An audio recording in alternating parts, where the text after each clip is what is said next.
रखेंगे और बाकी जो पहलवान आपके साथ हैं उनसे भी बातचीत करेंगे।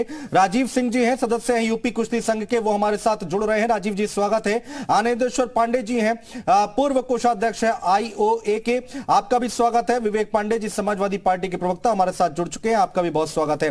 राजीव सिंह जी, चर्चा की शुरुआत आपसे करते हैं। क्या चल क्या रहा है, आप क्या कहेंगे इस पूरे प्रकरण को लेकर? बड़े खिलाड़ी हैं जो जंतर मंतर पर बैठे और बड़े और गंभीर आरोप लगा रहे हैं। देखिए भाई साहब, पहले तो मैं बाबा विश्वनाथ नगरी काशी से आप सभी के कुशल मंगल के लिए प्रार्थना करता हूं और मैं महादेव से जरूर प्रार्थना करूंगा कि सबको सद्बुद्धि आवे हैं और निजी हित के लिए कोई ऐसा कार्य न करें जिससे कुश्ती का नुकसान हो। और खासकर हम लोग जिस समाज से हैं, जिस जगह से हैं, गांव गिराव किसान मजदूर के हम लोग पुत्र हैं, हम लोगों के यहाँ की बहन बेटियां अगर कुश्ती के लिए निकलती हैं तो ये अपने आप में एक बहुत बड़ा बात होता है और हम इसको बड़ा गर्व से लेते हैं सब चीजों को। अगर आप अपने बच्चों को पैसे का पार्ट नहीं सिखाएंगे तो पैसा कमाने के बाद में हो सकता है वो आपको ही बेच दें। सावधान, फ्रीडम ऐप को डाउनलोड करें, बच्चों को पैसे का पार्ट कैसे पढ़ाना है सीखिए। हमें यह महसूस होना चाहिए कि हम कोई अगर छिछली बात, कोई हल्की बात, कोई स्वहित के लिए कोई ऐसा कार्य कर देंगे जिससे कुश्ती का हित होगा। हो सकता है थोड़े देर के लिए धुंध आएगा, बवंडर आएगा, कुछ आफत विपत्तियां आएंगी, लेकिन जो सत्य होगा ना, सत्य को कोई रोक नहीं सकेगा। वो नीर क्षीर की तरह क्लियर हो जाएगा, वो क्रिस्टल सफेद होके निकलेगा, ये तय मान लीजिए। मैं इतने जरूर कहूंगा, अभी आपके पहले मैं कोई बहन हमारी हैं जो उम्र में मुझसे छोटी ही होंगी, मैं उन सभी लोगों को, बजरंग भाई को, सबको पहले करूंगा कि उनका जो तपस्या है, त्याग है, उसको मैं प्रणाम करता हूं। उन्होंने राष्ट्र का, वो एक बहुत राष्ट्रवादी विचारधारा के पहलवान है, मैं उनका स्वागत करता हूं। मैं मानता हूं कि ये बजरंग भाई ऐसा कर ही नहीं सकते हैं। हाँ। ये इसके पीछे जो कुश्ती के माफिया हैं, ये लोग यह सारा कार्य करा रहे हैं। जो कुश्ती का पहलवान होता है ना, वो कलयुग के सबसे बड़े जीवित जागृत देवता होते हैं हनुमान जी, ये उनके भक्त होते हैं। हाँ। और कुश्ती का पहलवान, चाहे वो महिला हो चाहे पुरुष हो, अगर वो अपना लंगोट मजबूत नहीं रखेगा, वो अपनी चीजों पे, तो वो ब्रह्मचर्य का पालन नहीं करेगा, तो वो कभी कुश्ती में सफल हो ही नहीं सकता। और चाहे वो कुश्ती का कोई खिलाड़ी हो, चाहे कोच हो, चाहे पदाधिकारी हो, अगर वो ब्रह्मचर्य का पालन इस पूरे कार्य क्षेत्र में नहीं करता है तो उसके ऊपर आप मुझे साफ साफ ये समझाइए। नहीं, मैं वही कह रहा हूं भाई साहब, मैं फिर आपसे कह रहा हूं। हाँ, आप मुझे साफ साफ ये समझाइए कि क्या यहाँ पर ये जो आरोप लगाए जा रहे हैं, आप क्या कहना चाह रहे हैं एक लाइन में कि ये सारे आरोप गलत हैं, झूठे हैं? मैं बस यही कहूंगा कि ये जो घी और क्रीम का जो रोल निकला हुआ है ना, इसमें हमारे भाई और कुश्ती के जो पहलवान होते हैं बड़े कोमल हृदय के होते हैं, बड़े अनुशासित होते हैं। आप हर खेल से कुश्ती के खिलाड़ियों का जब मिलान करेंगे, ये बड़े अनुशासित होते हैं और बड़े सहृदय के होते हैं, बड़े कोमल हृदय के बालक होते हैं, बच्चे बच्चियां होती हैं। ये बहकावे में बहुत जल्दी आ जाते हैं। मैं फिर बाबा श्री काशी विश्वनाथ से अनुरोध करूंगा, प्रार्थना करूंगा कि सबको सद्बुद्धि आवे और ये जो घी और मक्खन के जो चलन में वो आरोप लगा रहे हैं, ये खिलाड़ी भाइयों को सद्बुद्धि आए। वो कह रही हैं महिला खिलाड़ी की यहाँ पर भूषण जी जो है बह गए हैं कई सालों से। ठीक है, रहिए आप हमारे साथ।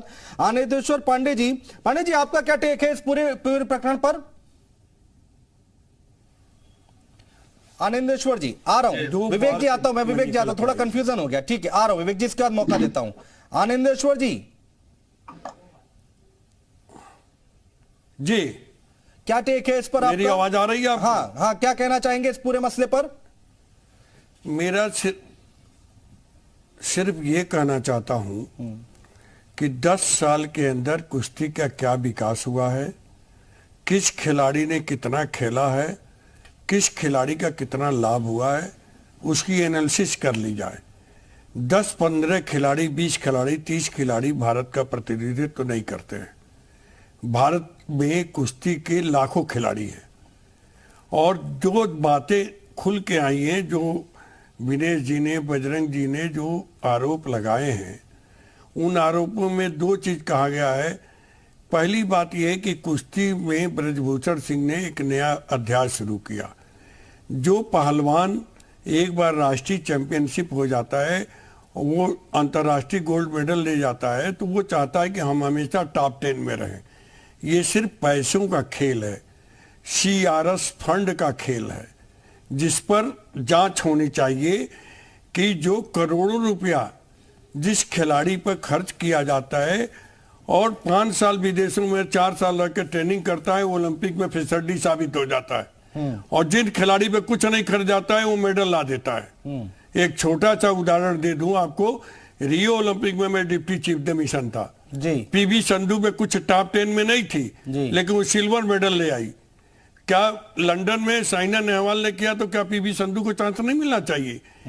ये सारा मसला है, जो खिलाड़ी का कैरियर समाप्त होने लगता है वो राजनीति में कूद जाता है।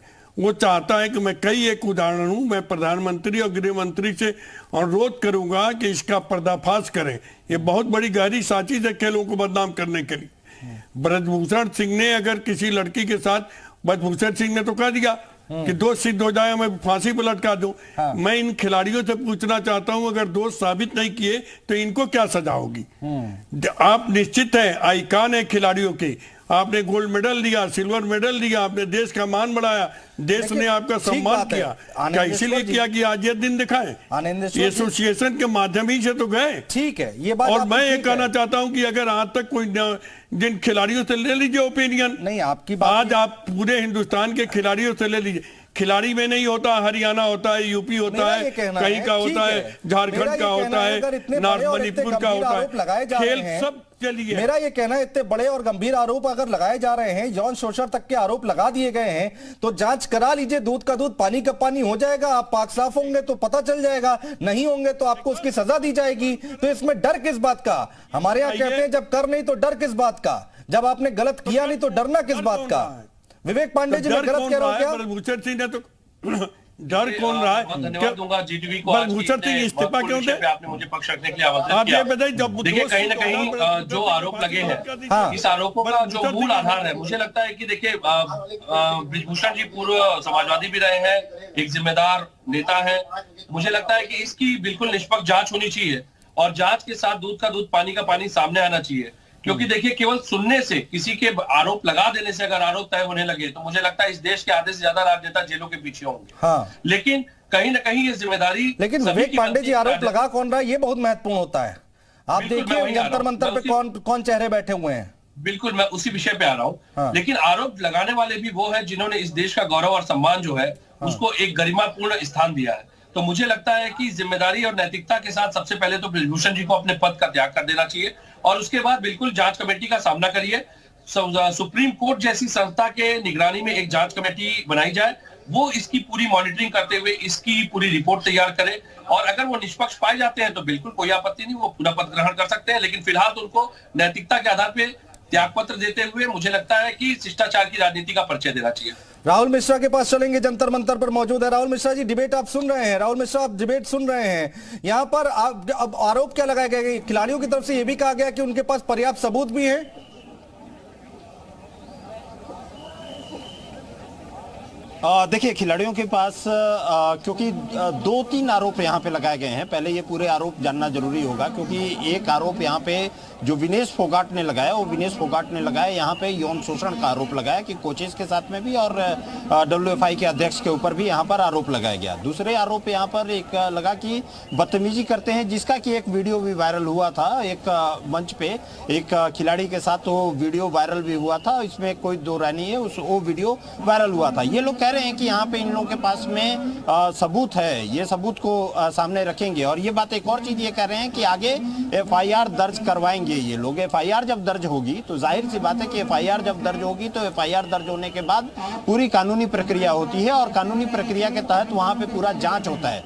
क्योंकि यदि साक्ष्य होगा फिर उसके बाद साक्ष्य के ऊपर ही किसी को दोषी यहाँ पर ठहराया जा सकता है। तो जाहिर सी बात है कि ये लोग कह रहे हैं कि यदि राहुल, अगर आप अपने बच्चों को पैसे का पार्ट नहीं सिखाएंगे तो पैसा कमाने के बाद में हो सकता है वो आपको ही बेच दें। सावधान, फ्रीडम ऐप को डाउनलोड करें, बच्चों को पैसे का पार्ट कैसे पढ़ाना है सीखिए।